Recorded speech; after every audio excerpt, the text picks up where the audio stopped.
আমরা সাহাবী না, কিন্তু সাহাবীদের চরিত্র আমাদের মধ্যে আসুক, এটা আমরা সবাই প্রত্যাশা করি না? আমরা সবাই প্রত্যাশা করি। সুতরাং সাহাবীদের যে ত্যাগ কোরবানি ছিল, এটা আমাদেরও এই বৈশিষ্ট্য হওয়া অপরিহার্য। আবু বকর, উসমান রাদিয়াল্লাহু আনহু এদের কথা বলেছে, যারা গরিব দুঃখী দিন মজুর, তারা সারাদিন পরিশ্রম করার পরে যা পেয়েছে তার থেকে একটা উল্লেখযোগ্য অংশ এনে হাজির করেছেন আল্লাহ রাসূলের সামনে। মহিলারা তাদের নাকের, কানের, গলার অলংকার খুলে দিয়ে সহযোগিতা করেছেন। আল্লাহ রাসূল সাল্লাল্লাহু আলাইহি ওয়াসাল্লাম একবার একটা বকরি জবাই করলেন। এই বকরির গোশত গরিব মিসকিনকে দান করে দিলেন। দানের পরে এক মিসকিন আশা, এক গরিব লোক এসে হাক দিল, বাবা আমার একটু দাও। আল্লাহ রাসূলের হাতে আর নাই।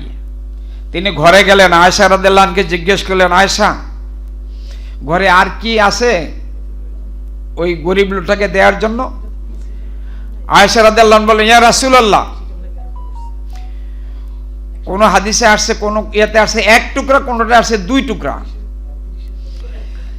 যে আপনার আমার জন্য এই 1 টুকরা বা 2 টুকরা এইটুকু আছে।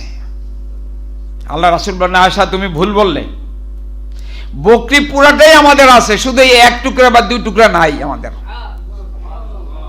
অর্থটা, হাকিকতটা বুঝতে পারছেন? আখেরাতে পুরো বকরিটাই পাওয়া যাবে যতটুকু দান করেছে, কিন্তু যেটুকু খেয়ে ফেলবে এটুকু আর পাওয়া যাবে না। মাওলানা মওদুদী মরহুম বানিয়ে জামাত, যার প্রতিষ্ঠিত সংগঠনে আমরা সম্পৃক্ত হয়েছি, অন্তর্ভুক্ত হয়েছে, আমাদের আধ্যাত্মিক ওস্তাদ, শিক্ষক মাওলানা মওদুদী মরহুমের অনেক বই পুস্তক আছে না? তিনি মাত্র 2-3টা বই নিজের নামে, রয়্যালটি নিজের নামে রেখে বাকি সব সংগঠনে দিয়ে দিয়েছেন ফি সাবিলিল্লাহর খাতে। এটা কি বিরাট ত্যাগ কোরবানি না? এইভাবে আমাদেরকে ত্যাগ কোরবানির উদাহরণ দেখে দেখে উদ্বুদ্ধ হয়ে আমাদেরও ত্যাগ কোরবানির মাত্রা বাড়াতে হবে। আল্লাহর রাস্তায় ব্যয় করার ক্ষেত্রে মানুষ ফেল করে কেন জানেন? ফেল করে দুনিয়ার মোহ থাকার কারণে। আল্লাহ তাআলা এই কথাটা বলেছেন 2 জায়গায়, একটা বলেছেন সূরা আল ইমরানের, আর একটা বলেছেন সূরা তওবার মধ্যে। সূরা তওবার 24 নম্বর আয়াতে আল্লাহ তাআলা বলছেন, কুল ইন কানা আবাউকুম ওয়া আবনাউকুম ওয়া ইখওয়ানুকুম। এখানে 8টা জিনিসের কথা বলা হয়েছে, বাবা, সন্তান, স্ত্রী, আত্মীয় স্বজন ইত্যাদি ইত্যাদির কথা বলা হয়েছে। যে এগুলোর মহব্বত যদি বেশি হয়ে যায় তাহলে দান করার ক্ষেত্রে কার্পণ্য করে, সময় দেওয়ার ক্ষেত্রে কার্পণ্য করে।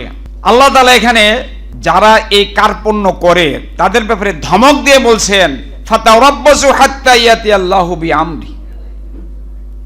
যদি এই 8টা জিনিস তোমার কাছে বেশি প্রিয় হয়ে যায় থাকে, কিসের চাইতে? আল্লাহর চাইতে, আল্লাহ রাসূলের চাইতে, এবং আল্লাহর রাস্তায় জিহাদ করার চাইতে যদি বেশি প্রিয় হয়ে যায় থাকে, তাহলে অপেক্ষা করো।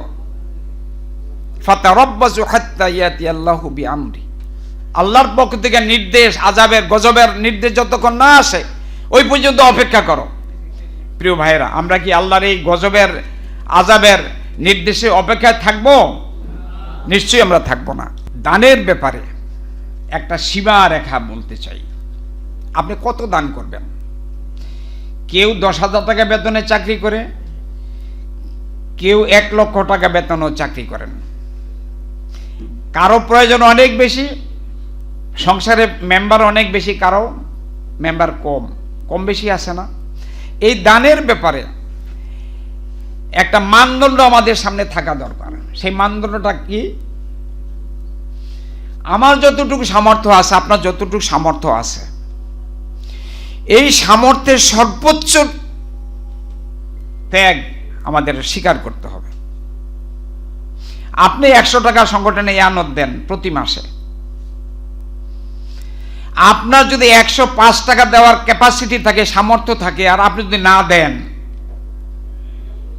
আল্লাহ যদি আদালতে আখিরাতে জিজ্ঞেস করে, হে আব্দুর রহমান, আমি যদি তোমাকে সামর্থ্য দিয়েছিলাম 105 টাকা দেওয়ার, তুমি 100 টাকা কেন দিয়েছো, 5 টাকা কেন দাও নাই?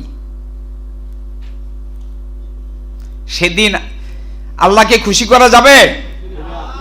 আমার দানের মাত্রাটা এমন হওয়া দরকার যাতে আদালতে আখিরাতে আল্লাহ প্রশ্ন করলে আমি যাতে আল্লাহকে সন্তুষ্টজনক জবাব দিতে পারি। কথাটা বুঝাতে পারলাম প্রিয় ভাইরা? এই জন্য বলছি, দানের পরিমাণ কতটুকু হলো এইটা বড় কথা নয়, আপনার সামর্থ্য এবং আপনার ত্যাগের মাত্রা কতটুকু আল্লাহ তাআলা এটা দেখতে চান। আমরা এই পরিমাণে দিতে চাই যাতে আদালতে আখিরাতে আল্লাহকে আমরা সন্তুষ্ট করতে পারি।